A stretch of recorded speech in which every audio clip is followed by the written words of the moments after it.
Good afternoon. My name is Lorena Alvarez, and I am a Mexican environment painter and a printmaker who just received my MFA in painting with a minor in printmaking from Penn West Edinburgh. As an environmental artist, I use my art as a means of creating awareness and social change.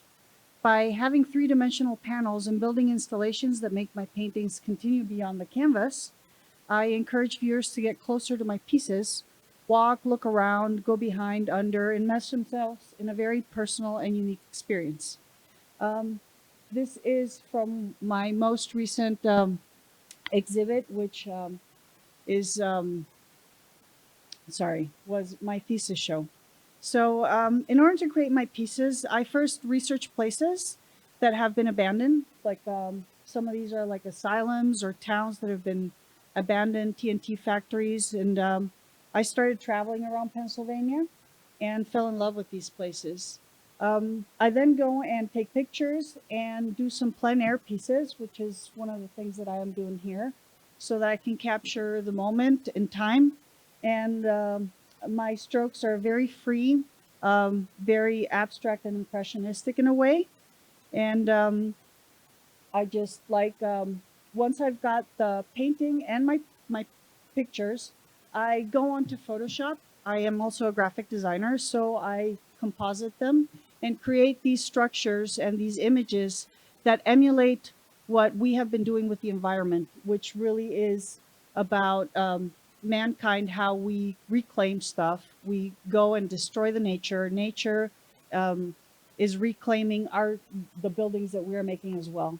So part of these is creating these panels and making our broken landscapes, make it so that we can reflect what we are doing into nature.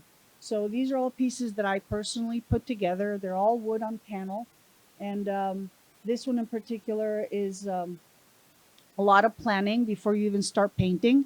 How am I going to build it? What structures? How am I going to cut them? How am I going to put them together? And I start collaging. I have also gotten into printmaking and incorporating them into my art. And this is one of the things that I do. I take my images and I create negatives and expose my plates.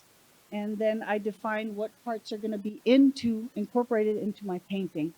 I then go on and either do screen prints or do photo litho and print onto a very thin paper that I found, which is a Japanese silk paper, which allows me to just have specific images. And when I incorporate them into my art, they almost blend into the image. So I wanted you to see a little bit of that process because photolitho is really interesting. And so on this side is the plate, which was exposed, and over there I am actually rolling the ink on before I start printing. Once I have this piece, you let it dry, it takes a couple of days, and I need to start painting and leaving my painting dry, completely dry. Once it's all dry, as you can see, a lot of them have different panels. They are really big. Part of what I chose to do these in large scale is because nature is large itself, and I want people to walk in and feel them being inside and incorporated into this nature. Like I want it to be pretty much in your face if you think about it. So here's a picture of how I do it. I figure out from the prints that I did where I'm going to place them. I tear apart whatever I want to put on there, and then I use rice paste to actually incorporate it into my painting. The most recent ones I've been doing, I'm actually doing them 3D and adding and incorporating 3D parts. This one in particular actually has three panels that kind of puff out and they're about that size. And everything that you see on the ground was built by me. So it's becoming a little bit more sculptural.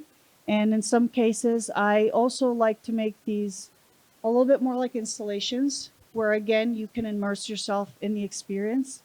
This was an installation I set in my exhibit, and these are prints that I made. And this is the piece that actually got selected and is part of the exhibit here. And there's Shinkole, which is just the fancy word of saying that's how I glue my images onto. And all panels are built separate and bent and folded and put apart. So some of these are my images, like plein air. This one in particular came from that plein air painting that I did, which is Erie Lake. It is the shore at a very foggy and drizzly day. And then I incorporated, I'm hoping the next painting shows it. Oh, so here I now want to define how I'm going to do this. So I go back and repaint it using my structures as to where I want to actually cut my pieces. So this is actually a flat panel, but this gave me an idea of where I wanted to do my diagonals and my cuts to make it feel more like it was being broken. Then I went back and I figured out some of the buildings that we have either in Pittsburgh or Erie and how to incorporate those into that painting. And that's when I did the print. So this is where I defined where I was going to do as a print and incorporate into that painting. So as you can see, there's, you might be able to see it better over there, but there are prints of those buildings there and some prints of paper incorporated into it. I don't know if I go there, you won't be able to hear me, but that's me. This is it. That's my whole process. And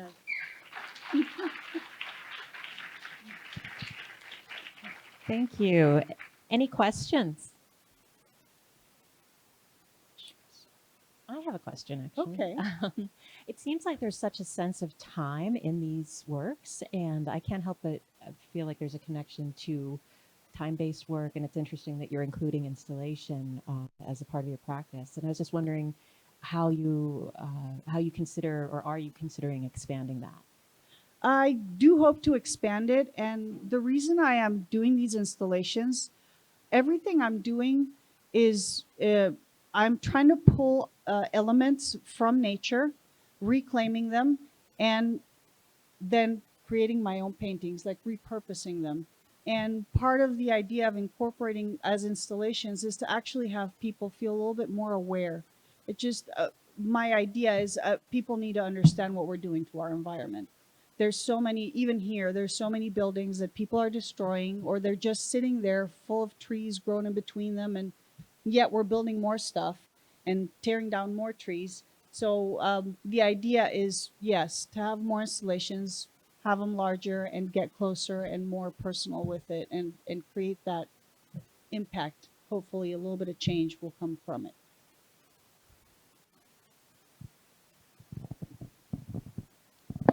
Are the broken panels, do they have a meaning in terms of nature being broken? Yes. This whole series, which I will be continuing, is precisely that. The reason that these panels are cut in specific ways and bent in specific ways, and in some cases, I actually have pieces that come in and out. I have pieces that overlap each other. These are all metaphors of how we are overlaying our buildings onto nature, and nature is overlaying onto us, and what should have been trees is now broken with something that shouldn't be there, that will eventually be taking over. So yes, the idea of my pieces being three-dimensional and completely off base and not square and not pristine is the idea, is that is what we're doing with our environment.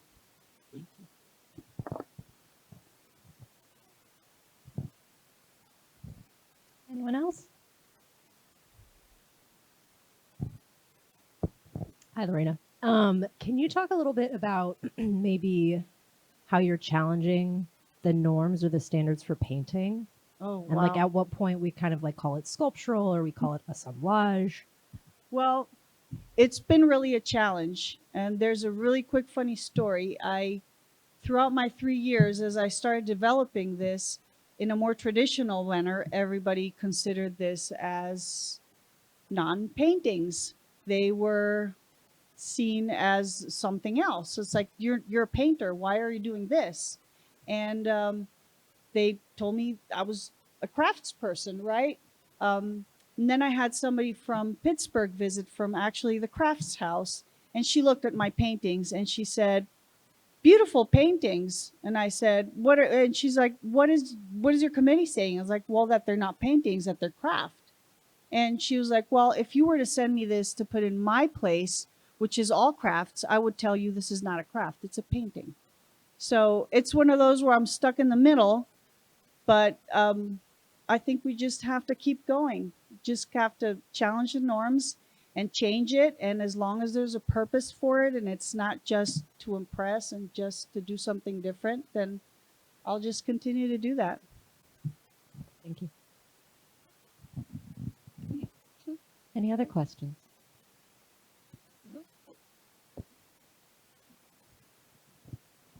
I just had a funny question about perspective. If you have a panel that's actually leaning out toward the viewer and you're painting a landscape on it in perspective, would you make your perspective go with the lean of the panel, or would you make it go in the opposite direction?